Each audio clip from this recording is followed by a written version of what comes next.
என்னை எல்லோரும் சொல்கிறார்கள் நான் ஒரு ஆபாச பேச்சாளன் என்று. நான் ஆபாச பேச்சாளனா? என் தாய்மார்களே, நான் ஒரு ஆவேச பேச்சாளன். என் இயக்கத்தை எவனான் கொச்சைப்படுத்தினால் ஆவேசமாக பேசுவேன். நான் என்ன பேசிவிட்டேன்? எதை பேசினாலும் எத்தனை தண்டனை கொடுத்தாலும் என்னை நான் மாற்றிக்கொள்வதற்கு நான் தயாராக இல்லை. ஒரு மனிதனை தாக்க வேண்டும் என்றால் வேட்டி கட்டிட்டு வரலாம். ஒரு பன்னியை துரத்தணும்னா வேட்டி கட்டிட்டு வந்தால் நம்ம உடம்பெல்லாம் சேராயிடுமா இல்லையா? அப்போ வேட்டி அவுத்து போடணுமா இல்லையா? கைப்பனியன் போடக்கூடாதா இல்லையா? கைப்பனியன் போனால் கல்லில் எடுத்து அடிக்க முடியாது, தடுக்கும். கட்பனின்னு ஷார்ட்ஸு போட்டுக்கிறது தான் அந்த பன்னியோ நாயையோ அடிக்க முடியும். அந்த வேலையை தானே நான் செய்கிறேன். இப்போ சமீபத்தில் கூட எனக்கு கர்மாந்திர நோட்டீஸ் போட்டானுங்கன்னு நினைக்கிறேன் இல்லையா? வாட்ஸ்அப்பில் பார்த்தீங்கல்ல. அது என்ன தப்பு பண்ணிட்டானுங்கன்னா, போட்டதில் தப்பு இல்லை.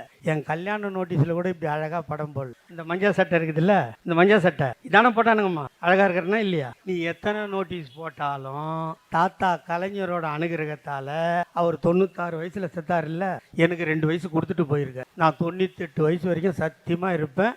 உங்களை அறுக்காமல் ஓய மாட்டேன். இப்படியெல்லாம் நீங்கள் பேசினால் இந்த கலாச்சாரம் சீரழிந்து போகும். பெண் குலம் எப்படி இருக்க வேண்டும், இப்படியெல்லாம் பேசுவது கலாச்சாரத்தின் சீரழிவு என்று சொன்னேனா இல்லையா? அந்த வீடியோவை முழுமையாக பார்த்திருக்கிறீர்களா? பாதி நக்கிட்டு என் படத்தை போட்டு எனக்கு உடனே ஒருத்தன் போட்டால் போதும், லைனாக போயிடுறான் அதையே நக்கிறதுக்கு. என்னடா நினச்சிக்கிறீங்க? கேள்றா. இந்த நாட்டில் பெண்களுக்கும் தாய்மார்களுக்கும் திருமணத்திற்கும் என்னென்ன உறவு, என்னென்ன சட்டம், என்னென்ன கட்டுப்பாடு எல்லாம் இருக்கா இல்லையா? உங்களால் அதெல்லாம் சிதைந்து போகுமா இல்லையா? வீட்டில் இருப்பவரை 8 பேரை விஷம் வைத்து கொல்லுவேன் என்று ஒருத்தர் சொல்கிறாள். பரீட்சையை விட்டுவிட்டு அரியர் இருந்தாலும் பரவாயில்லை, எங்க அண்ணனை பார்க்க வந்தேன் என்று ஒருவர் சொல்கிறார். இது கலாச்சார சீரழிவு இல்லையா? தமிழ் பெண்கள் இப்படி நடக்கக்கூடாது என்று கண்டிக்கின்ற உரிமை 67 வயசான எனக்கு இல்லையா? அதைத்தானே நான் செய்தேன். இன்று ஒருத்தன் போட்டிருக்கான், நான் ஜெயிலுக்குள்ளுக்கிற மாதிரி போட்டான். அதை கரெக்டாக போட்டானா? நான் வெஸ்டர்ன் டாய்லெட்டில் உட்காந்துக்கிற மாதிரி போடுறான். அப்போ இவனுக்கு ஜெயிலே பார்க்கலன்னு அர்த்தம். பார்ப்பீங்க நைனா, நம்ம வெள்ளக்காரன் கட்டின ஜெயிலையும் பார்த்துட்டேன், சென்ட்ரல் ஜெயிலு. எங்கள் தாத்தா கலைஞர் அற்புதமாக கட்டி வச்சுக்கிறாரு புழல் ஜெயிலு, அதையும் பார்த்துட்டேன். நீங்கள் போனீங்கன்னா அங்கே வெஸ்டர்ன் டாய்லெட் இருக்காது, முட்டி தான் போடணும். அதுக்கெல்லாம் நீங்கள் தயாராக இருங்க.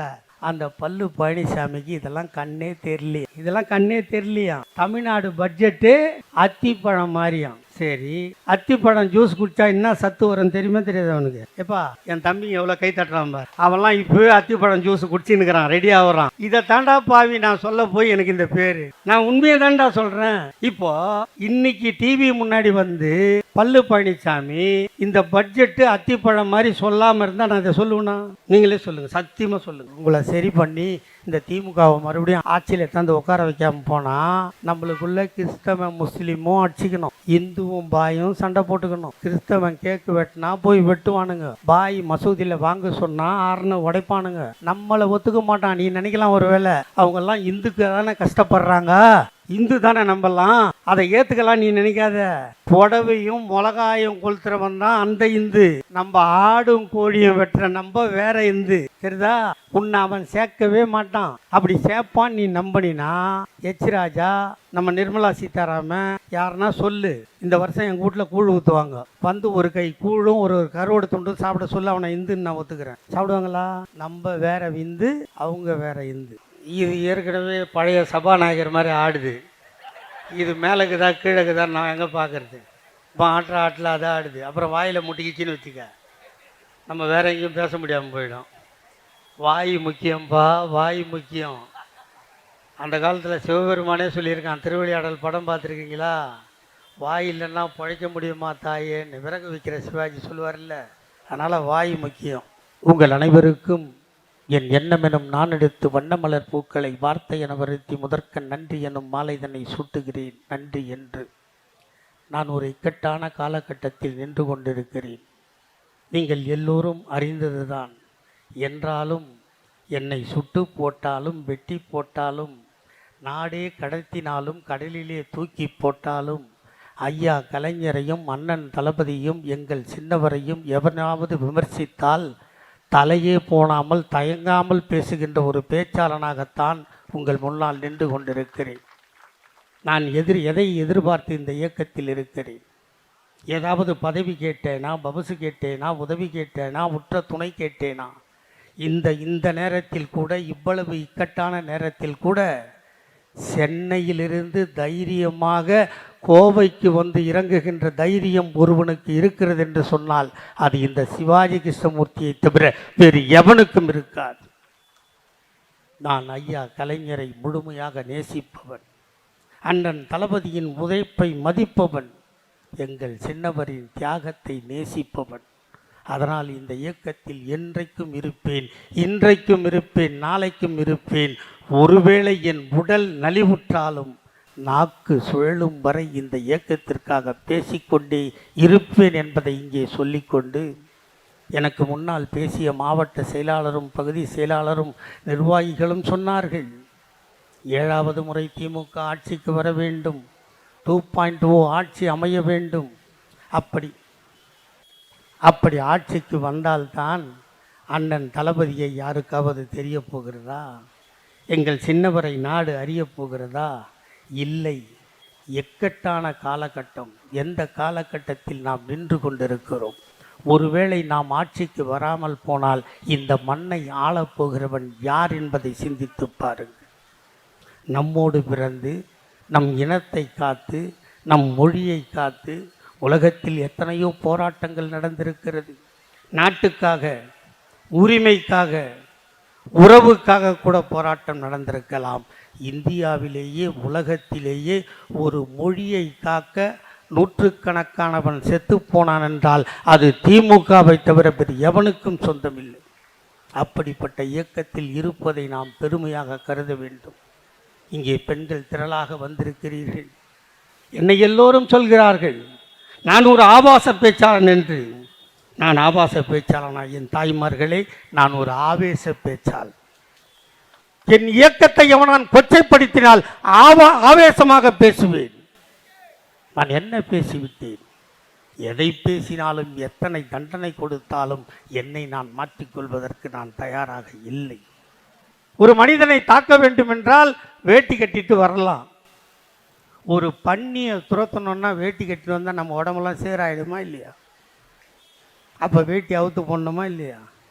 கைப்பனியன் போடக்கூடாதா இல்லையா? கைப்பனியன் போனால் கல்லில் அடிக்க முடியாது, தடுக்கும். கட்பனின்னு ஷார்ட்ஸு போட்டுக்கிட்டு தான் அந்த பன்னியோ நாயையோ அடிக்க முடியும். அந்த வேலையை தானே நான் செய்கிறேன். எல்லா இடத்துலையும் என்ன கேட்பான், நீங்கள் எப்படி பேசுகிறீர்கள்? நான் என்ன பேசப் போகிறேன் என்பதை தீர்மானிப்பது எதிர்க்கட்சி. அவன் கேட்கின்ற கேள்விக்குத்தான் நான் பதில் சொல்கிறேனே தவிர நானாக பேசவில்லை. நேற்று பெய்த மழையில் இன்று முளைத்த காளான்கள் எல்லாம் 73 ஆண்டு கால உழைப்பை, தன் வாலிப வயதை, தன் குடும்ப வாழ்க்கையை இந்த நாட்டுக்கு அர்ப்பணித்து ஓராண்டு காலம் மிசா சிறையில் சித்திரவதைப்பட்டு தன் இளமை காலத்தை காதல் மனைவியை பிரிந்து இந்த தமிழ்நாட்டில் வாழ்ந்தவன் எங்கள் தளபதியை தவிர வேறு எவனாவது இருக்கிறானா? அந்த தியாகத்துக்கு சொந்தக்காரனை நீ கொச்சைப்படுத்தினால் நான் சும்மா இருக்கிறதுக்கு நான் என்ன போட்டையா?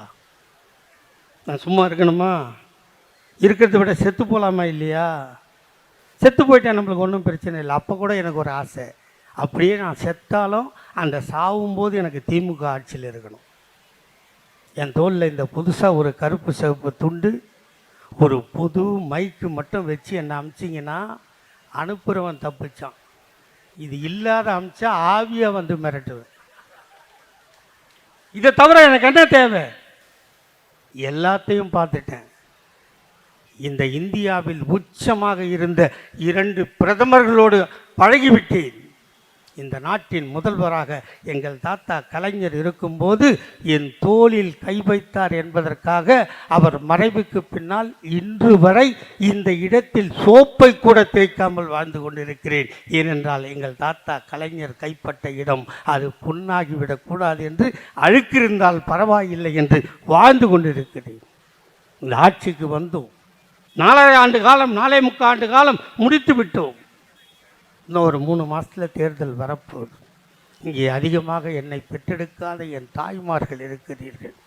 உங்களிடம் கேட்பது ஒரே ஒரு கேள்விதான். உங்கள் நெஞ்சில் ஈரம் இருந்தால், உங்கள் உள்ளத்தில் கருணை இருந்தால், இங்கே இருக்கின்ற ஆயிரக்கணக்கான தாய்மார்களே, நீங்கள் ஒரே ஒரு பதிலை சொல்லுங்கள். நீங்கள் எல்லோரும் ஏதாவது ஒரு வேலைக்கு போகிறீர்கள். போகிறீங்களா இல்லையாம்மா? போனால் காசு கொடுப்பானம்மா. சம்பளம் வாங்கிட்டு வந்தால் யாருன்னா ஒருத்தர்கிட்ட சம்பளம் வாங்கிட்டு வந்தால் வீட்டில் யார்கிட்டனா கொடுப்பீங்களா? கொடுக்கணும். அதான குடும்பத்துக்கு லட்சணம். தாவேக்கா மாதிரி பஜேரி மாதிரி கத்த கூடாது மைக்கில் வந்து, இல்லையா? கொடுக்கணும். கொடுத்துட்டா அதே வேலைக்கு தானே அடுத்த நாள் போனோம். அதே வேலைக்கு தானே அடுத்த நாள் போனோம். வேலைக்கு போனோன்னா பங்களுக்கு என்ன கஷ்டம்னா, காலையில் புருஷனுக்கு டீ போட்டு கொடுக்கணும், பசங்களுக்கு ரெடி பண்ணி விடணும், வீடை கூட்டணும், சுத்தம் பண்ணணும், இதையெல்லாம் பண்ணிவிட்டு குளிக்கணும். குளித்து முடிச்சுட்டு கொஞ்சம் முடி ஜாஸ்தியாக இருந்தால் வார முடியாது. உடனே தோட்டாத தலைக்கு ஒரு ரப்பர் பேண்டை போட்டுக்கணும். ஒரு நீட்டாக பூ இருந்தால் சைடு ஊசி போகணும். அது தேட டைம் இல்லைன்னா ஒரு சின்ன பூவை, அது எந்த பூவோ ஒரு பூவை தலையில் எடுத்து சொருவணும். சொருவிக்கலாம், மாட்டிக்கலாம், எல்லாம் பண்ணிக்கலாம். ஹேண்ட்பேக் இருந்தால் போட்டுக்கலாம், தப்பு இல்லை. ஆள் கொஞ்சம் குட்டையாக இருந்தால் ஐயில் செப்பலும் மாட்டிக்கலாம். எல்லாத்தையும் மாட்டி முடிச்சுட்டு என் தாய்மாரே, நீங்கள் இது வரைக்கும் எங்கள் அண்ணன் தளபதி வர்றதுக்கு முன்னாடி வரைக்கும் நேற்று யார்கிட்ட சம்பளத்தை கொடுத்தீங்களோ அங்கே போய் அத்தான் மாமா, அத்தை மாமா, பஸ்ஸுக்கு காசு கொடுன்னு நீங்கள் கையேந்தினீங்களே, நீங்கள் கையேந்திரதை பார்த்து உன்னை பெத்தவளோ அழுகவில்லை, எங்கள் அண்ணன் தளபதி அழுதான், அதனால் போட்டான் கையெழுத்து, வந்தது விடியல் பயணம். போகிறீங்களா இல்லையா? உடனே வேலைக்கு போகிறவங்களாம் என்ன, வீட்டில் இருக்கிற லேடிஸ்லாம் என்ன பண்ணாங்க, வேலைக்கு போகிறவளுக்கு பஸ்ஸு, எனக்கு சரி நீயும் வேலைக்கு போ, நான் கொஞ்சம் கலராக இருப்பேன், அழகாக இருப்பேன், என் புருஷன் சந்தேக பிராணி அனுப்ப மாட்டான், இல்லையாம்மா? இதெல்லாம் உண்டு தானே. அப்போ என்ன பண்ணுவேன்? எனக்கு நீங்களும் கலங்காதீர்கள், உன்னை திருமணம் முடித்தவன் உன் உழைப்பை அங்கீகரிக்காமல் போனாலும், நீ பெற்ற பிள்ளைகள் உன் உழைப்பை அங்கீகரிக்காமல் போனாலும், உன்னை கட்டி கொண்டு போன மாமியார் வீடு உன்னை மதிக்காமல் போனாலும், நீ பெற்றெடுக்காத பிள்ளை உங்கள் தளபதி ஸ்டாலின் இருக்கிறேன், உன் உழைப்பை அங்கீகரித்து மாதம் 1000 ரூபாய் தருகிறேன், அதற்கு பெயர் மகளிர் உரிமை தொகை. உதவின்னா கொடுக்கறது, வாங்குற கை கீழே இருக்கும், கொடுக்குற கை மேலே இருக்கும். அந்த கெட்ட பேர் கூட வந்துவிடக்கூடாது, உங்கள் தன்மானம் சுயகௌரவம் பாதித்து விடக்கூடாது என்று உரிமை தொகை என்று அதுக்கு பேர் வச்சோம். சரி, வேலைக்கு போகிறவங்களுக்கு பஸ்ஸு கொடுத்துட்டோம், வீட்டில் இருக்க 1000 ரூபா கொடுத்துட்டோம். நீங்கள் பெற்ற பெண் குழந்தை இருக்குல்ல, அது சும்மா இருக்குமா? தாத்தா ஸ்டாலின் தாத்தா, எங்கள் ஆயாவுக்கு 1000, எங்கள் ஆத்தாளுக்கு பஸ்ஸு ஃப்ரீ, நான் +2 முடிச்சுட்டு காலேஜுக்கு போகிறேன், நான் ஸ்டேஷனரி வாங்கணும், ஜெராக்ஸ் எடுக்கணும், இல்லை கம்ப்யூட்டர் சென்டரு போகணும், அதுக்கு 300 ரூபா ஃபீஸ் ஆகுது. இதுக்கெல்லாம் நான் போய் எங்கள் அப்பா அத்தாட்ட கையேந்திரனை தாத்தா உனக்கு கண்ணு தெரியலையான்னு கேட்ட அந்த பெண் குழந்தைகள், உன்னை ஒரிஜினலாக பெற்றெடுத்த தாத்தா இருக்கிறானோ இல்லையோ, அவன் உன்னை கவனிக்கிறானோ இல்லையோ, உன்னை பெறாத தாத்தா இந்த தளபதி இருக்கிறேன், நீ 3 ஆண்டோ 5 ஆண்டோ படித்தால் மாதம் 1000 ரூபாய் தருகிறேன், அது புதுமை பெண் திட்டம் என்று அள்ளி கொடுத்த தலைவன் எங்கள் அண்ணன் தளபதி அல்லவா? பையன் சும்மா இருப்பானா? யோ தாத்தா ஸ்டாலின், என்ன தாத்தா இது அநியாயம், ஒரே அம்மா ஒரே அப்பா, பிறந்தது ஒரே வயிறு, என் தங்கச்சிக்கு மட்டும் 1000 ரூபா எனக்கு இல்லையா தாத்தான்னு கேட்டானா இல்லையா? 3 வருஷம் கழிச்சு என்ன சொன்னார்? நீயும் +2 முடித்து கல்லூரிக்கு போனால் உனக்கும் உன் தாத்தா தளபதி ஸ்டாலின் மாதம் 1000 தருவேன், அதற்கு பெயர் தமிழ் புதல்வன் திட்டம். இதுக்கு எல்லாத்தையும் கொடுத்தாச்சு. அந்த ரவ்வோட்டு இருக்குல்ல, 5 to 10 இருக்கும்ல, அதெல்லாம் கேட்டுச்சு. தாத்தா எல்லாருக்கும் கொடுத்த, எல்லாரும் வேலைக்கு போகிறாங்க, எங்கள் அப்பனும் அத்தாலும் வேலைக்கு போயிடுறாங்க, காலையில் எனக்கு டிஃபன் கிடையாது, நான் ஸ்கூல் பேக் எடுத்து மாட்டினா தொங்கி போயிடுறேன், காலையில் டிஃபன் இல்லாமல் பள்ளிக்கூடத்துக்கு போய் நான் பசிக்கிற வயிறை பார்ப்பனா, வாத்தியார் சொல்கிற பாடத்தை கேட்பனான்னு கேட்டான். உன்னையும் படிக்க வைக்க உன் தாத்தா தளபதி ஸ்டாலின் இருக்கிறேன், இன்று முதல் உனக்கு சுவையான அறுசுவை காலை உணவு திட்டத்தை தருகிறேன் என்று கொடுத்தோமா இல்லையா? இவ்வளவும் கொடுத்தா அந்த பல்லு பழனிசாமிக்கு இதெல்லாம் கண்ணே தெரியலையாம். தமிழ்நாடு பட்ஜெட்டு அத்திப்பழம் மாதிரியாம். சரி, அத்திப்பழம் ஜூஸ் குடித்தா என்ன சத்து வரும் தெரியுமா தெரியாது அவனுக்கு? எப்பா என் தம்பிங்க எவ்வளோ கை தட்டுறான் பார். அவன்லாம் இப்போவே அத்திப்பழம் ஜூஸ் குடிச்சுன்னுக்கிறான், ரெடி ஆகுறான். இதை தாண்டா பாவி நான் சொல்ல போய் எனக்கு இந்த பேர். நான் உண்மையை தாண்டா சொல்கிறேன். இப்போது இன்னைக்கு டிவி முன்னாடி வந்து பல்லு பழனிசாமி இந்த பட்ஜெட்டு அத்திப்பழம் மாதிரி சொல்லாமல் இருந்தால் நான் இதை சொல்லுவேண்ணா? நீங்களே சொல்லுங்கள், சத்தியமாக சொல்லுங்கள். இதுக்கு பதில் சொல்லணுமா இல்லையா? அத்திப்பழம் பார்க்க அழகாக இருக்குமா, புத்து பார்த்தா சொத்தையாக இருக்குமா? இவன் ஏதோ ஒரு டூப்ளிகேட்டு கடைக்கு போய்க்கிறான் பொழுது. ஆம்பளை பசங்கள்லாம் குடிக்கிறது அத்திப்பழம் ஜூஸு. எடப்பாடி கொடுக்கல போகுது அந்த காலத்தில். அதனால தான் அத்திப்பழத்தை சொல்கிறான். இவ்வளவும் கொடுத்தோமா? இதுக்கப்புறம் நம்ம பெண் குழந்தைங்க இங்கே கோயம்புத்தூரில் இருக்கிற பொண்ணுக்கு சென்னையில் வேலை வந்துடுச்சா? வந்துட்டா ஒன்று அப்பனையும் தம்பியும் தனியாக விட்டுட்டு ஆத்தாளம் பொண்ணும் சென்னையில் வீடு எடுத்து தங்கணும் இல்லையம்மா? ஆமான்னு சொல்லு, இல்லை இல்லைன்னு சொல்லு. நான் எல்லாம் இறங்கி போய்கிட்டே இருப்பேன். இல்லைன்னா அங்கே ஒரு மைக் இதை பற்றியா, அந்த மைக் எடுத்துன்னு உன் பக்கத்தில் வந்துடுவேன். இந்த கேள்வி கேட்காம நான் நினைக்கிறத பேசிடுவேன். நம்ம கேட்டோம் போயிட்டான் இல்லை, நீ கேட்குறதுக்கு நான் பதில் சொல்லுவேன், நான் கேட்குறதுக்கு நீ பதில் சொல்லணும். இதுதான் சிவாஜியோட ஸ்டைல். சரியா? அப்போ ஒன்று புருஷன் பொண்டாட்டி பிரியணும், பொண்ணு வேலை செய்யணும்னா, இல்லை குடும்பம் ரெண்டாகணும். இதை பற்றி எவனா இந்த நாடு சுதந்திரம் அடைஞ்சு 75 வருஷம் முடிஞ்சிடுச்சா? எவனாவது யோசித்தானா? ஏன்? எவனுக்கும் குடும்பத்தை கவனிக்கிற தகுதியே இல்லை.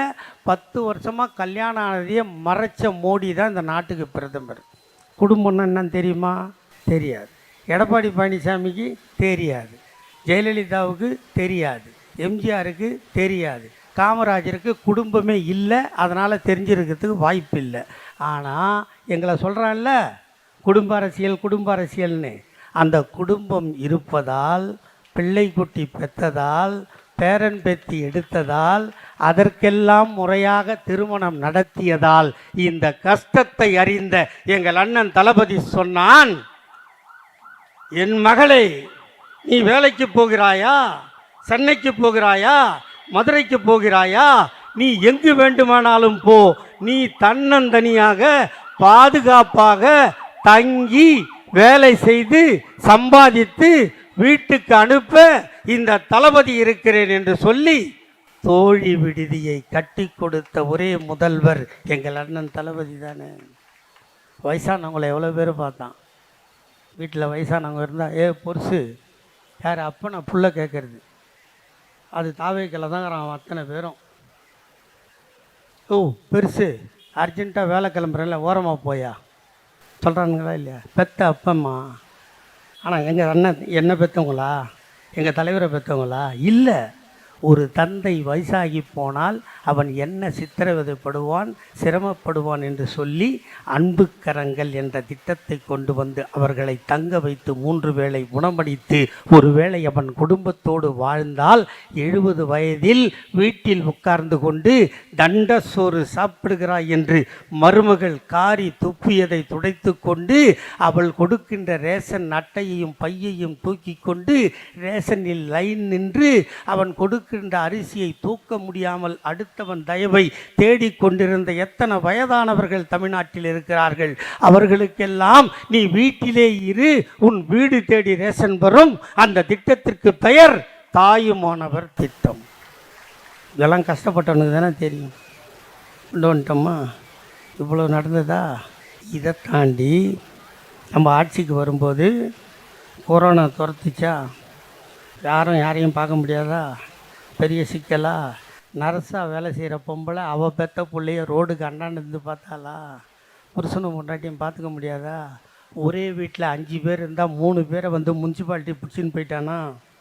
மாஸ்க்கு போட்டுக்கணுன்றது வேறு. கூட்டம் ஜாஸ்தியாக இருந்தால் கூட்டத்தை குறைக்க முனிசிபாலிட்டி தங்க போய் ஆஸ்பத்திரியில் விட்டானா? யாரையும் பார்க்குறதில்ல. குறிப்பாக என்னை என் பொண்டாட்டி பார்க்குறதே இல்லை. ஏன்னா நான் நாடு ஓடின்னு எனக்கு பேர். ஊரெல்லாம் சுற்றிட்டு வரான், கொரோனா எடுத்துகிட்டு வந்துட போகிறான்னு பார்க்கறது இல்லை. யார் எல்லாம் என்ன சொன்னால், உலக நாட்டு தலைவன்லாம் என்ன சொன்னால், வீட்டில் இரு, விழித்திரு, தனித்திரு. இதை உலகமே சொல்லிச்சு. நம்ம அங்கிள் நரேந்திர மோடி அங்கிள் இருக்கார்ல, அவர் கூட பார்பரை கூப்பிட்டு தாடியை ட்ரிம் பண்ணால் எங்கே கொரோனா ஒட்டிக்கிட்டு மாறு வரைக்கும் தாடி வச்சுருந்தாரா இல்லையா? அப்போ ஆட்சியில் இருந்த அதிமுக மந்திரி 2 பேர் கொரோனா வந்துருச்சு என் வீட்டுக்கு வராதன்னு போர்டு வச்சானா இல்லையா? அதில் ஒரு ஓடுகாலி தான் செங்கோட்டையன், உங்களுக்கு தெரியும், அவன் வீட்டில் போர்டு வச்சான் இல்லையா? இப்படி எல்லாம் வச்சா ஒருத்தன் பார்க்காதன்னா உலகமே கொரோனாவை பார்த்து பயந்தா எங்கள் அண்ணன் தளபதி ஒருத்தன் மட்டும் சொன்னான், ஒன்றிணைவோம் வா என்று சொன்ன உலகத்தில் ஒரே தலைவன் எங்கள் அண்ணன் தளபதி. சொல்லிட்டு வீட்டில் படுத்துக்கினாரா? டெலிஃபோன் நம்பர் கொடுத்தாரா? அந்த டெலிஃபோன் நம்பரில் ஃபோன் பண்ணால் உங்களுக்கெல்லாம் அரிசி பருப்பெல்லாம் வந்துச்சா? வந்துச்சுன்ற மாதிரி ஆட்டலையே. அம்மா உங்களை தான்மா வந்துச்சா வரலையாம்மா? இப்போ வந்துச்சு. நீ வந்துச்சின்னு சொல்லாட்டி போனேன்னு வச்சுக்க, நாலன்னைக்கே தொண்டாமுத்தூர் ரவி அண்ணனுக்கு பதவி போயிடும், பகுதி செயலாளர் அவுட்டு. ஆமாங்க, சும்மா இல்லை இந்த கட்சி, ஆள் கிடைக்காத அவஸ்தைப்படுற கட்சி இல்லை இது, அடித்து பிடிச்சி பதவிக்கு வர கட்சி இது, சரியா? அப்புறம் கொடுத்தாங்கன்னா அது அமைதியாக சொன்னால் என்ன அர்த்தம்? கொடுத்தாங்கல்ல, மருந்து மாத்திரை வந்ததில்ல, எல்லாத்தையும் பண்ணமா? இப்படி உங்கள் வீட்டு தேடி வந்து திமுக தொண்டன் ஒவ்வொருவரும் உதவி செய்ய போய் சென்னையில் ஜே அன்பழகன் என்ற சட்டமன்ற உறுப்பினர் செத்து போனான். உங்களுக்கு தெரியுமா? எத்தனை பேருக்கு தெரியும்? உங்களுக்கு உதவி பண்ண போய் எங்க உயிரை கொடுத்தோம். இதில் என்னடா தெரியுது? இந்தியாவில் தன்னை கொடுத்து உன்னை காக்க ஒரு கட்சி இருக்கிறது என்று சொன்னால் திமுகவை தவிர வேறு எவனும் இல்லை. செஞ்சு கொடுத்தோமா இல்லையா? எத்தனை ஒன்றிய செயலாளர் செத்து போனான் தெரியுமா? எத்தனை வார்டு செயலாளர் செத்து போனான் தெரியுமா? அவ்வளவு உயிரையும் கொடுத்து காப்பாற்றி அன்றைக்கு முதல்வராக இருந்த பழனிசாமியிடம், ஐயா பாவி மன்சா, ரயில் ஓடல, பஸ்ஸு ஓடல, கம்பெனி திறக்கலை, எல்லாத்தையும் மூடிட்டான், மக்கள்லாம் அவஸ்தைப்படுறாங்க, ஒரு 5000 ரூபா கொடுறா படுபாவின்னு நாங்கள் சொன்னோமா இல்லையா? சொன்னோம்ல. எவ்வளோமா கொடுத்தான்? கையெல்லாம் தரக்கூடாது, கொடுத்தான். எவ்வளோ கொடுத்தான்? இந்த லேடிஸ் சைட்லேருந்து சவுண்டே இல்லையாடாப்பா இங்கே. வா தங்கச்சி, நீ தான் என் தங்கச்சி. புளிய முறத்தால் அடிச்சவ தான் தமிழ் பொண்ணு, நீலாம் தமிழ் பொண்ணு. 1000. ஏம்மா இங்கே கேபிள் டிவிக்கு மாதம் எவ்வளோம்மா? 230. அப்போ என்னை 40 ரூபா ஏமாத்துறானா? என் பொண்டாட்டிக்கிட்ட 270 வாங்குறாம்மா. இந்த வாட்டி போய் வச்சிடுறேன் கச்சேரி. 250. 250. அப்போ 4 மாதம் கேபிள் டிவி கட்டினா எவ்வளோம்மா? அவன் கொடுத்த 1000 ரூபா சரியாக போச்சா? சோத்துக்கு என்ன வயிற்றில் ஈர துணியாக போட்டுக்குது அந்த முட்டாளுக்கு தெரிஞ்சுதா? அதுக்கு என்ன சொன்னான்? பணம் எங்கே இருக்குது, யார்கிட்ட இருக்குது, நீ கேட்குறேன்றதுக்காக 1000 ரூபா மட்டும்தான் தருவேன்னு சொன்னானா இல்லையா? அப்போ எங்களுக்கு கல்லாப்பெட்டியில் எவ்வளோ காசுக்குதுன்னு தெரியாது. கல்லாப்பெட்டின்னு ஒன்று இருந்தால் நோட்டெல்லாம் செலவு பண்ணிட்டு சில்லறையாவது போட்டு வைப்பாங்களா இல்லையா? ஆனால் இந்த படுபாவி சசிகலா காலம் மட்டும்தான் நக்கனான்னு பார்த்தா இருக்கிற கவர்மெண்ட்டு கல்லாப்பொட்டியும் நக்கிட்டான். 5 பைசா இல்லை. வாக்குறுதி கொடுத்தது யார்? கலைஞரோட புள்ள, முத்துவேலரோட பேரன். கொடுத்தா வாக்குறுதி நிறைவேற்றணும், நிறைவேற்ற முடியலன்னா செத்து போகணுன்ற எங்கள் தாத்தன் கலைஞருக்கு பிறந்த புள்ள எங்கள் அண்ணன் தளபதி வாக்குறுதி கொடுத்தான். நீ கொடுக்க மறுத்த 4000 இந்த முத்துவேல் கருணாநிதி ஸ்டாலின் வந்தால் கொடுப்பேன். எப்போ கொடுப்பேன்னு கேட்டான் இல்லையா? ஜூன் மாதம் 3ஆம் தேதின்னு சொன்னோம். ஆனால் கொடுத்தது என்ன பண்ணோம்? மே மாதம் 2000, ஜூன் மாதம் 2000 கொடுத்தோமா இல்லையா?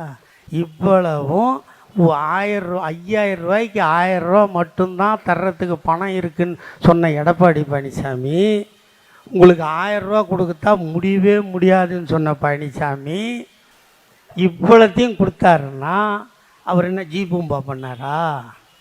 கொடுப்பதற்கு பணம் தேவையில்லை, அவர் உடம்பில் ஓடுவது எங்கள் தாத்தா டாக்டர் கலைஞரின் ரத்தம், அதனால் மனம் இருந்தது, கொடுத்தார். சரி, இவ்வளோ திட்டமும் செய்கிறோமே, ஏம்மா அங்கே விடுமா, இங்கே பாருமா, நீ இல்லைன்னா போய் அப்படி போய் பேசிட்டு வா, இங்கே இரு, என்ன பாரு, நான் போயிடுவேன், அடுத்த ஊருக்கு போவேனாவாம்மா? கோலெல்லாம் காஞ்சி போய்கிட்டு தாயே. உங்களை சரி பண்ணி இந்த திமுகவை மறுபடியும் ஆட்சியில் எடுத்தாந்து உட்கார வைக்காமல் போனால் நம்மளுக்குள்ளே கிறிஸ்தவன் முஸ்லீமும் அடிச்சிக்கணும், இந்துவும் பாயும் சண்டை போட்டுக்கணும். கிறிஸ்தவன் கேக்கு வெட்டினா போய் வெட்டுவானுங்க, பாய் மசூதியில் வாங்க சொன்னால் ஆறுன்னு உடைப்பானுங்க. நம்மளை ஒத்துக்க மாட்டான். நீ நினைக்கலாம் ஒரு வேளை அவங்கெல்லாம் இந்துக்கு தானே கஷ்டப்படுறாங்க, இந்து தானே நம்பலாம், அதை ஏற்றுக்கலாம் நீ நினைக்காத. புடவையும் மிளகாயும் கொளுத்துறவன் தான் அந்த இந்து. நம்ம ஆடும் கோழியும் வெட்டுற நம்ம வேற இந்து. சரிதா? உன்னை அவன் சேர்க்கவே மாட்டான். அப்படி சேர்ப்பான் நீ நம்பினா, எச் ராஜா, நம்ம நிர்மலா சீதாராமன் யாருன்னா சொல்லு, இந்த வருஷம் எங்கள் வீட்டில் கூழ் ஊற்றுவாங்க, வந்து ஒரு கை கூழும் ஒரு கருவோடு துண்டும் சாப்பிட சொல்ல, அவனை இந்துன்னு நான் ஒத்துக்கிறேன். சாப்பிடுவாங்களா? நம்ம வேற விந்து, அவங்க வேற இந்து. புளியோதரை தருவான், அவ்வளோண்டு இதை தான் போடுவான். நீ விபூதி கட்டினா ரொம்பவுண்டு தருவான். ஆனால் நம்ம மாரியாத்தா கோயிலுக்கு போனால் அள்ளி அப்பிக்கலாம். பூசாரி ஒன்றும் சொல்ல மாட்டான். அங்கே போனீங்கன்னா இப்படி தான் எடுப்பான். உன் கையிலே ஒட்டிக்க, நெத்திக்கு வராது. அது வேற இந்து, நம்ம வேற இந்து. சரி, இவ்வளவும் சொல்லி இவ்வளவும் செய்கிறாரு தளபதி ஸ்டாலின். இதெல்லாம் எங்கிருந்து வந்தது? இந்த எண்ணம் எங்கிருந்து வந்தது? அவர் உடம்பில் ஓடுவது எங்கள் தாத்தா கலைஞரின் ரத்தம் என்பதால். தாத்தா கலைஞர் இருந்தார், ஞாபகம் இருக்குதா? அவர் 5 முறை தமிழ்நாட்டை ஆண்டார், ஞாபகம் இருக்குதா? 6வது முறையாக ஓட்டு கேட்டு வீதிக்கு வரும்போது என்ன சொன்னார்? என் தாய்மார்களே, பெண் குழந்தையை பெற்றுவிட்டால் அதற்கு திருமணம் நடத்தவில்லையா? உன்னிடம் காசு இல்லையா? கஷ்டப்படுகிறாயா? கவலைப்படாதே தாத்தா, நான் இருக்கிறேன், வா. திருமண உதவி திட்டம் ரூபாய் 30,000. திருமணம் முடிந்ததா? அந்த இளம் ஜோடி ஆக்கி சாப்பிட அரிசி இல்லையா? கவலைப்படாதே தாத்தா, நான் இருக்கிறேன், வா. 1 ரூபாய்க்கு 1 கிலோ அரிசி தருகிறேன். அந்த அரிசியை ஆக்கி சாப்பிட கேஸ் அடுப்பும் இல்லையா? கவலைப்படாதே தாத்தா, நான் இருக்கிறேன், வா. கேஸ் அடுப்பும் இலவசமாய் தருகிறேன். ஆக்கி சாப்பிட்ட ஜோடிக்கு பொழுது போகவில்லையா? தூக்கம் வரவில்லையா? கவலைப்படாதே தாத்தா, நான் இருக்கிறேன், வா. இலவசமாய் வண்ண தொலைக்காட்சி பெட்டி தருகிறேன். சந்தோஷமாக பார்த்து சந்தோஷமாக வாழுங்கள். மணமகளை கர்ப்பமாக்கி விட்டானா? 7 மாதம் ஆகி போனதா? அவளுக்கு சத்தான உணவு வாங்கி கொடுக்க கணவனிடம் காசு இல்லையா? கவலைப்படாதே தாத்தா, நான் இருக்கிறேன், வா. மாதம் 1000 வீதம் 3 மாதம் 3000 தருகிறேன். சத்தாக சாப்பிட்டு முத்தாக பெத்து போடு. பெத்து போட்ட பிள்ளைக்கு பால் சுரக்கவில்லையா? கணவன் எதுவும் வாங்கி தரவில்லையா? கவலைப்படாதே தாத்தா, நான் இருக்கிறேன், வா. மீண்டும் 1000 வீதம் 3 மாதம் 3000 தருகிறேன். சத்தாக சாப்பிட்டு குழந்தையை காப்பாற்று. காப்பாற்றிய பிள்ளை பள்ளிக்கு போக வேண்டுமா? பள்ளியில் சேர்ப்பதற்கு உன்னிடம் காசு இல்லையா? கவலைப்படாதே தாத்தா, நான் இருக்கிறேன், வா. School fees free, uniform free, புத்தகம் ஃப்ரீ, புத்தகம் போடுகின்ற பையும் ஃப்ரீ, அவன் பஸ்ஸிலே போவதற்கு பஸ் பாஸும் ஃப்ரீ. பள்ளிக்கு போன பிள்ளை சவலையாக இருக்கிறானா? அவனுக்கு சத்தான உணவு கிடைக்கவில்லையா? கவலைப்படாதே தாத்தா, நான் இருக்கிறேன், வா. சத்துணவில் வாரம் 5 முட்டை தருகிறேன். அவன் முட்டை சாப்பிட மாட்டானா? அவனுக்கு வாழைப்பழம் தருகிறேன். சாப்பிட்டானா? படித்தானா? 10வது முடித்தானா? 11வது போனானா? சைக்கிள் ஓட்டுவானா? வாங்கித்தர உன்னிடம் காசு இல்லையா? கவலைப்படாதே தாத்தா, நான் இருக்கிறேன், வா. இலவசமாய் சைக்கிள் தருகிறேன். +1 +2 முடித்தானா? அவன் கல்லூரிக்கு போக வேண்டுமா? அவன்தான் வீட்டில் முதல் கிராஜுவேட்டா? உன்னிடம் காசு இல்லையா? கவலைப்படாதே தாத்தா, நான் இருக்கிறேன், வா. காலேஜ் ஃபீஸும் ஃப்ரீ. அவனும் படித்தானா? அவனும் காதலித்தானா? அவனும் பிள்ளை பெற்றானா? அவனும் கர்ப்பமாக்கினானா? இப்படி கொடுத்து கொண்டே இருக்கிறேன். பெத்து பெத்து பெத்து வயதாகி போனாயா? நீயும் கவலைப்படாதே தாத்தா, நான் இருக்கிறேன், வா. மாதம் 750 ரூபாய் பென்ஷன் தருகிறேன். பேரனை பார், பேத்தியை பார். 58 வயதாகி போனதா? இலவசமாய் பஸ் பாஸ் தருகிறேன். கோயிலுக்கு போ, இன்ப சுற்றுலா போ. காலம் கெட்டு போனதா? நீ சிக்காகி போனாயா? ஆஸ்பத்திரிக்கு போவதற்கு ஆட்டோவுக்கு பணம் இல்லையா? கவலைப்படாதே தாத்தா, நான் விட்ட 108 ஆம்புலன்ஸை கூப்பிடு. இலவசமாய் ஆஸ்பத்திரிக்கு போ. வைத்தியன் பணம் கேட்கிறானா? உன்னிடம் காசு இல்லையா? கவலைப்படாதே தாத்தா, நான் கொடுத்த கலைஞர் காப்பீட்டு அட்டையை காட்டு. 1 லட்சம் ஃப்ரீ. வைத்தியம் பார், வீட்டுக்கு வா. காலம் கெட்டு போனதா? நீ செத்து போனாயா? உன் பிணத்தை தூக்க 4 பேர் இல்லையா? தன்மானம் தடுக்கிறதா? கவலைப்படாதே தாத்தா, நான் போட்ட சட்டம் மார்ச்சரி வேணும் ஃப்ரீ. கொண்டு வந்தாயா? பார்த்தாயா? ஈ மொய்க்கிறதா? எறும்பு கடிக்கிறதா? கவலைப்படாதே தாத்தா, நான் போட்ட சட்டம் ஃப்ரீசர் பாக்ஸும் ஃப்ரீ. பார்த்தாயா? அழுதாயா? சுடுகாடு போனாயா? கொளுத்த வேண்டுமா? புதைக்க வேண்டுமா? தாத்தா, நான் போட்ட சட்டம் கொளுத்துவதும் ஃப்ரீ, புதைப்பதும் ஃப்ரீ. வீட்டுக்கு வந்தாயா? டெத் சர்டிஃபிகேட் வேண்டுமா? தாத்தா, நான் போட்ட சட்டம் டெத் சர்டிஃபிகேட்டும் ஃப்ரீ, பர்த் சர்டிஃபிகேட்டும் ஃப்ரீ. இப்படி கருவறை முதல் கல்லறை வரை இலவசங்களை வாரி வழங்கிய இந்தியாவில் ஒரே முதல்வர் எங்கள் தாத்தா டாக்டர் கலைஞர். முடியுமாடா? முடியுமாடா? எவனால அது முடியுமா? தலைவர் இவ்வளோ செஞ்சிருக்கார். தாத்தா கலைஞர் என்ன சொன்னார்? இதுக்கப்புறம் இவ்வளவு பெரியம் பார்த்து எல்லாம் பண்ணிட்டு அதோட விட்டாரா? அதோ போகிறான் நொண்டி, அதோ போகிறான் ஒன்றரை கண்ணு, அதோ போகிறான் டபுக்கு. சொன்னமா இல்லையா? அவன் மனசு நொந்ததோ இல்லையோ, நம்ம எல்லாம் கிண்டல் பண்ணி சிரித்தோமே, அவனெல்லாம் தாத்தா கலைஞர் கூப்பிட்டார்.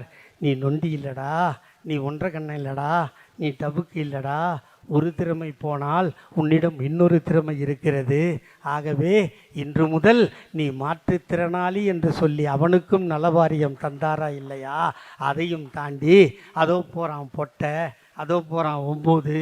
பார்த்து பார்த்து சிரித்தோமா, பெத்தவனும் ரோட்டில் விட்டான், பார்க்குறவனும் சிரித்தான். ஆனால் எங்கள் தாத்தா கலைஞர் சிரிக்கலை.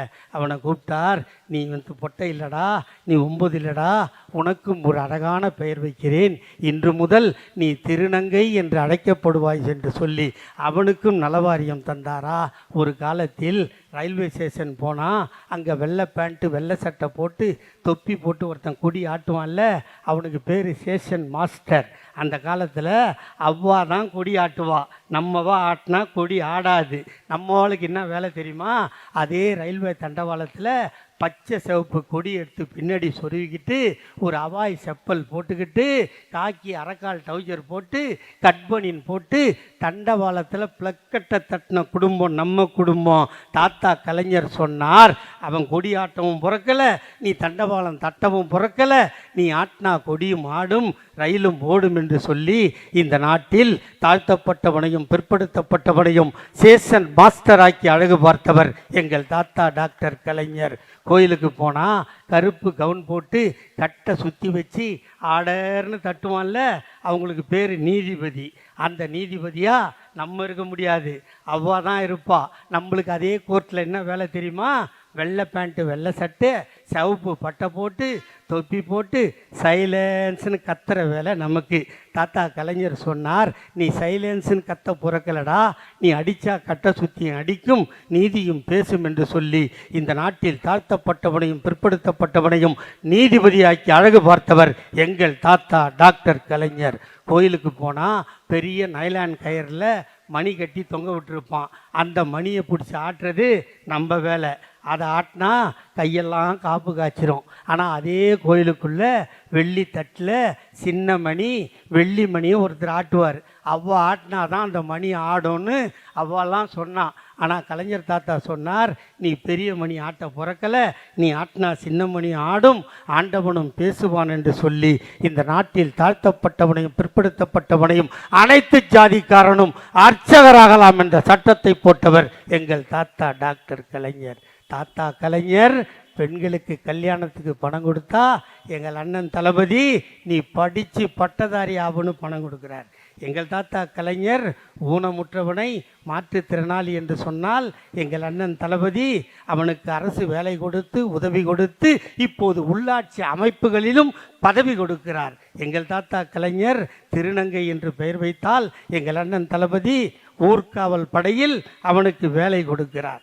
எங்கள் தாத்தா கலைஞர் வள்ளுவருக்கு கன்னியாகுமரியில் சிலை வைத்தால் எங்கள் அண்ணன் தளபதி கன்னியாகுமரி சிலைக்கும் விவேகானந்தா பாறைக்கும் கண்ணாடி பாலம் அமைக்கிறார். எங்கள் தாத்தா கலைஞர் சென்னையில் ஜிஹெச் என்ற மருத்துவமனை நவீனமாக்கினால் எங்கள் அண்ணன் தளபதி கிண்டியில் நவீன மருத்துவமனையை கட்டித்தந்தார். இப்படி அடுக்கிக் கொண்டே போகலாம். இவ்வளவும் செய்து கொரோனாவை பார்த்து, மிசாவை பார்த்து, தடாவை பார்த்து, பொடாவை பார்த்து, மத்திய சர்க்காரின் துரோகத்தை பார்த்து, உயிர் பலி பலவற்றை கொடுத்து மிசா காலத்தில் காதிழந்து கண்ணிழந்து போனவர்கள் வரிசையில் இதோ இங்கே அமர்ந்திருக்கிறாரே எங்கள் அண்ணன் கலாநிதி வீராசாமி அவர்களின் தந்தை. உங்களுக்கு ஞாபகம் இருக்கிறதா? அவர்தான் ஆற்காடு வீராசாமி. அந்த மிசா காலத்தில் பாதிக்கப்பட்டு இன்றும் உயிரோடு இருந்து எவனையும் கண்டுபிடித்து அவனுக்கு இன்றும் உதவி செய்கின்ற ஒரு உத்தம தலைவன் மகன்தான் இங்கே பாராளுமன்ற உறுப்பினராக வந்திருக்கிறார். நாங்கள் ஏதோ பரம்பரையாக பதவிக்கு வரவில்லை, பல உயிர்களை தியாகம் செய்துதான் இந்த பதவிக்கு வந்துகிறோம். இவ்வளவும் செய்து 75 ஆண்டு காலம் கட்சியை நடத்தி நாட்டில் பெண்களை நட்டு நிற்க வைத்தால் என் தாய்மார்கள் ஒரு காலத்தில் உட்காருவதற்கு எவனும் இருக்கை கொடுக்க மாட்டான். அப்படியே உட்கார்ந்தால் உங்களை எருமை மாடு எந்திரி என்று விமர்சிப்பான். ஆனால் உங்களுக்கு இணையான இருக்கையை கொடுத்து உங்களை வாழ வைத்து நீ இறந்தால் உன் கணவனுக்கு இன்னொரு பொண்டாட்டி, ஆனால் அவன் இறந்து விட்டால் உனக்கு வெள்ளை சேலை என்ற நிலையை மாற்றி உங்களை வாழ வைத்து 75 ஆண்டு காலம் இந்த கட்சியை நடத்தி நட்டு நிற்க வைத்தால் நேற்று வந்தவனெல்லாம் நேராக வருவானாம், தேர்தலில் நிற்பானாம். ஏன் இடைத்தேர்தல் நிற்கவில்லையா? No no, I don't want இடைத்தேர்தல். வாட் அபவுட் 2024 MP தேர்தல்? No no, I don't want 24 election. What do you want? I want only 2026. நிற்கிறோம், அடிக்கிறோம், நேராக சிஎம் சீட்டில் போய் உட்காந்துக்கிறோம். நாங்கள் 75 வருஷம் கட்சி நத்திட்டு குச்சி ஐஸ் வாங்கி சப்பிட்டு போகிறதுக்கு கட்சி நத்துறோம். இதாடா வாழ்க்கை, இதா உலகம். எவ்வளவு பண்ணியிருக்கோம். மத்திய சர்க்கார் நீ காசு கொடுக்கல, படிப்புக்கு காசு கொடுக்கல, கல்விக்கு காசு கொடுக்கல, திட்டங்களுக்கு காசு கொடுக்கல. ஏன் இந்த கோயம்புத்தூருக்கு மெட்ரோ ரயிலுக்கு பணம் கொடுக்க மாட்டேன்றான், திட்ட அனுமதியும் கொடுக்க மாட்டேன்றான். பண்ணுறானா இல்லையா? சென்னையில் மெட்ரோ ரயில் எப்படி வந்தது? காங்கிரஸ் கவர்மெண்ட்டு, எங்கள் அண்ணன் தளபதி துணை முதலமைச்சர் ஜப்பானுக்கு போய் காசை வாங்கி வந்து கொண்டு வந்து பண்ணமா இல்லையா? ஒகேனக்கல் கூட்டு குடிநீர் திட்டம் அவர் கொண்டு வந்தது, ராமநாதபுரம் கூட்டு குடிநீர் திட்டம் அவர் கொண்டு வந்தது. இவ்வளத்தையும் நாங்கள் நட்டு நிற்க வச்சா எங்களை துரோகி என்றும் திருடர்கள் என்றும் அங்கிள். ஒரு 73 வயசு பெரியவரை, மிசா சட்டத்தை பார்த்தவரை, தமிழ்நாட்டை ஆள்றவரை எங்களுக்கு ஒன்றும் அவமானம் இல்லை. என்னை கூட பார்த்துருப்பீங்க, வாட்ஸ்அப்பில் எவனோ எவ்வளோ கேவலமெல்லாம் போடுவான். எனக்கு அதை பற்றி கவலையே இல்லை. நான் அதுக்கெல்லாம் ஆள். ஏன்னா எங்கள் அப்பா ஒரு தெருக்கூத்தாடி, தெருக்கூத்து கலைஞன். அந்த பிளட்டு என் உடம்புல ஓடுது. வாழ்த்தியோ தாழ்த்தியோ விமர்சனங்கள் வருவது தான் இயற்கை என்று எங்கள் தாத்தா கலைஞர் சொல்லியிருக்கிறார். ஆனால் என்ன ஒன்றே ஒன்று, இப்போ சமீபத்தில் கூட எனக்கு கர்மாந்திர நோட்டீஸ் போட்டானுங்கன்னு நினைக்கிறேன் இல்லையா? வாட்ஸ்அப்பில் பார்த்தீங்கல்ல, அது என்ன தப்பு பண்ணிட்டானுங்கன்னா, போட்டதில் தப்பு இல்லை, என் கல்யாண நோட்டீஸில் கூட இப்படி அழகாக படம் போடல. இந்த மஞ்சள் சட்டை இருக்குதுல்ல, இந்த மஞ்சள் சட்டை இதானே போட்டானுங்கம்மா, அழகாக இருக்கிறனா இல்லையா?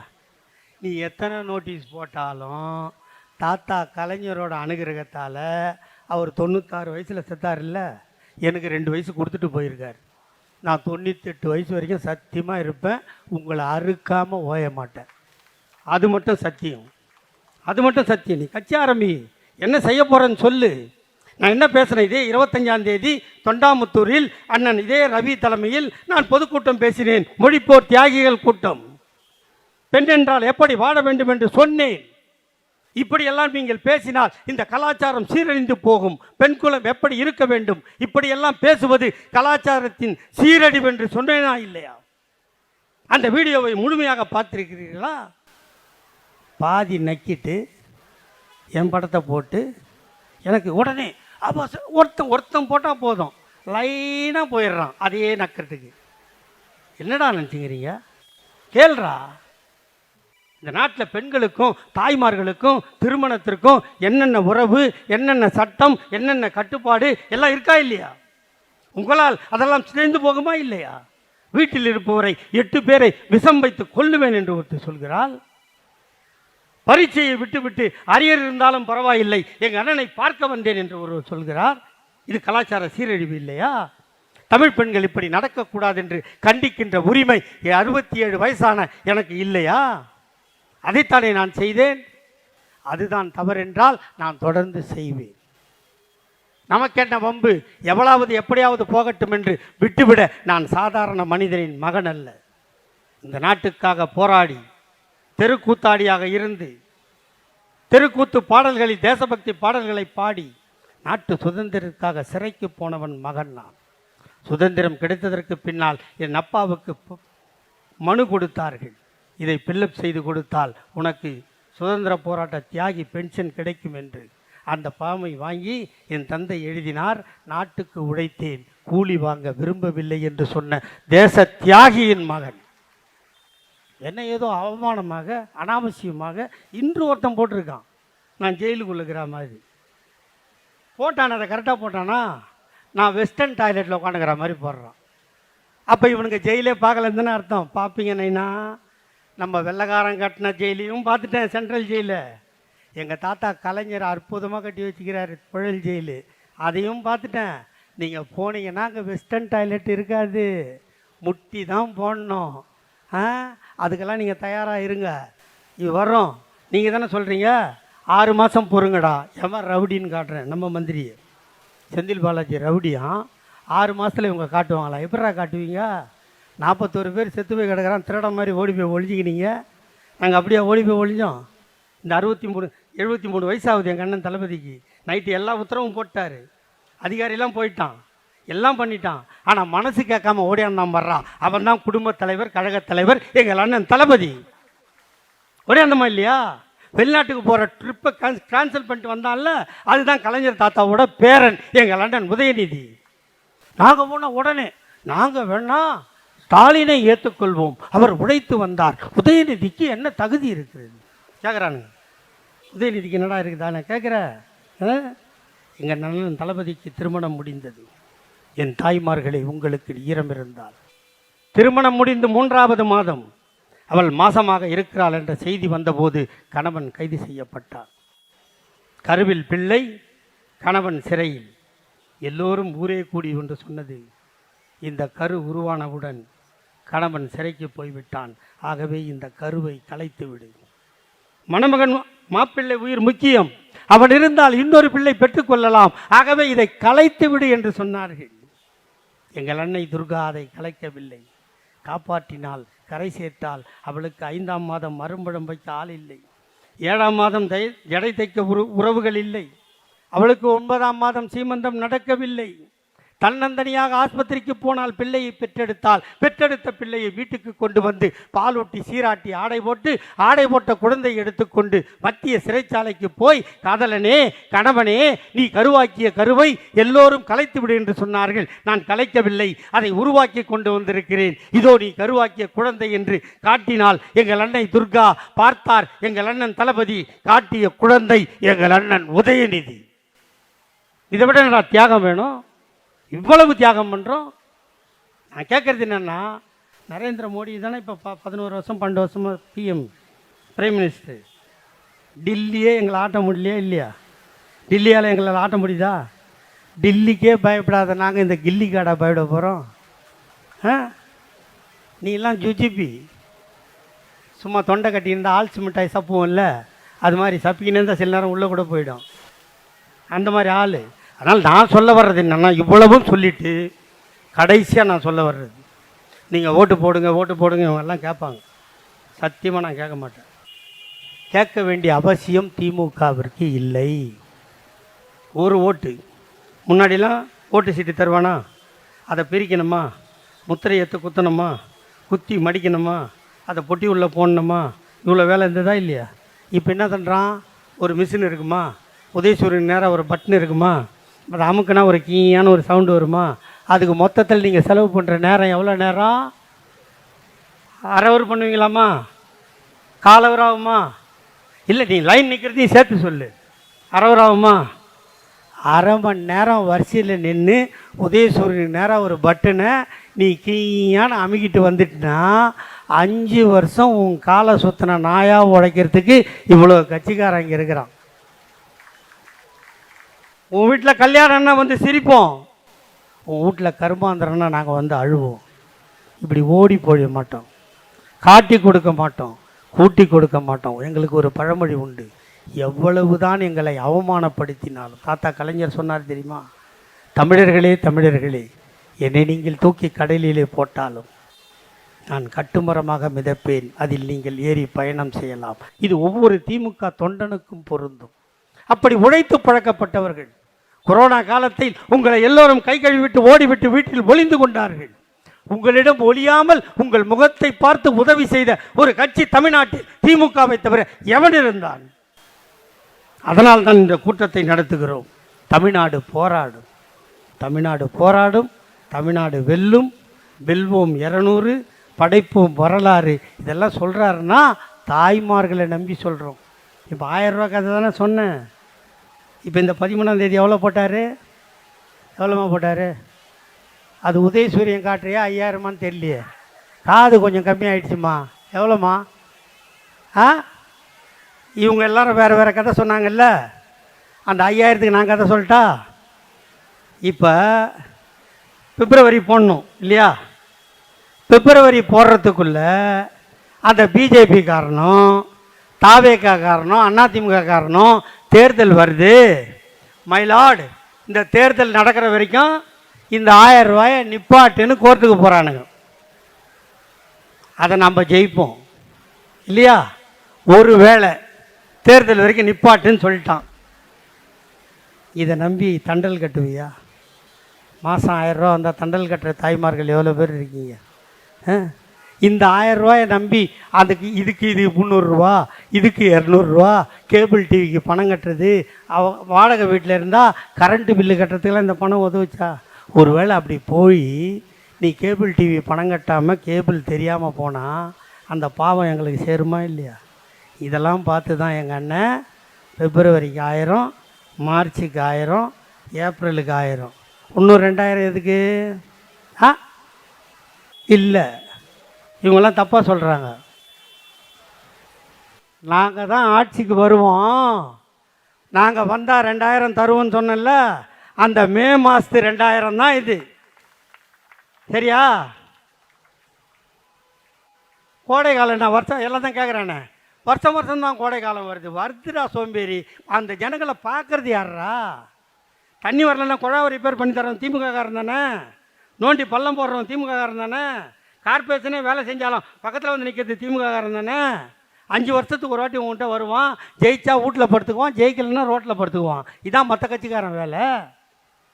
அதுக்காக தான் நாங்கள் மே மாதம் பதவி ஏற்கணும். போன வாட்டி மே மாதம் 7ஆம் தேதி கவர்மெண்ட் பதவி ஏற்றோம் இல்லையா? பதவி ஏற்ற முடிஞ்ச உடனே அறிபறியில் மே மாதம் துட்டு போடணும். அதனால் இப்போ அட்வான்ஸாக மே மாதத்துக்கு போட்டுக்கிறோம். நீ ஓட்டு போட்டு முடிஞ்சின்னா ஜூன் மாதத்துக்கு 2000 போடுவோம். சொன்னால் செய்கிற ஆட்சி திமுக ஆட்சி, சொல்லிவிட்டு ஏமாத்துகிற ஆட்சி கிடையாது திமுக ஆட்சி. அதையும் சொன்னால் செய்கிறதுன்றதை விட உறுதியாக சொல்கிறேன், பெத்த புள்ள யார் பெத்த புள்ள? கலைஞர் தாத்தா பெத்த புள்ள. இப்போ வாரிசு அரசியல்னு சொல்கிறான். இப்போ நான் கலைஞர் தாத்தா செஞ்சதை சொன்னேன்னா, அவரோட புள்ள தளபதி செஞ்சதை சொன்னேன்னா, இப்போ அவரோட புள்ள உதயநிதி வந்தால் இதை தாண்டி ஏறி மிதிப்பான் இதையும். தெரியுதா? அதனால தான் நாங்கள் வாரிசு அரசியலை ஆதரிக்கிறோம். அதையும் தாண்டி எங்களுக்கு ஆண்மை இருக்கிறது, பிள்ளை பிறக்கிறது. பிறக்கலைன்னா ஆஸ்பத்திரிக்கு போங்க, எங்களை பார்த்து வயிற்றில் அடிச்சிக்காதீங்க. இவ்வளோ கதையும் சொல்லிட்டேன். இன்னும் நிறைய கதை இருந்தாலும் என்னை காப்பாற்றுகின்ற கல்வி தந்தை, என் பகுதிக்கும் சேர்த்து நாடாளுமன்ற உறுப்பினராக இருக்கின்ற எங்கள் அண்ணன் கலாநிதி வீராசாமி பேச வேண்டும். அதையும் இருந்து நீங்கள் கேட்க வேண்டும். நாளை நான் தென்காசி செல்கிறேன், மதுரை செல்கிறேன். இந்த தேர்தல் முடியும் வரை உணவு இல்லை, உறக்கம் இல்லை. ஏனென்றால் உங்கள் வாழ்வை வளமாக்க இருக்கின்ற ஒரே கட்சி திமுக. வெல்வோம் 200, படைப்போம் வரலாறு. வாய்ப்புக்கு நன்றி. வெல்க தமிழ். வணக்கம்.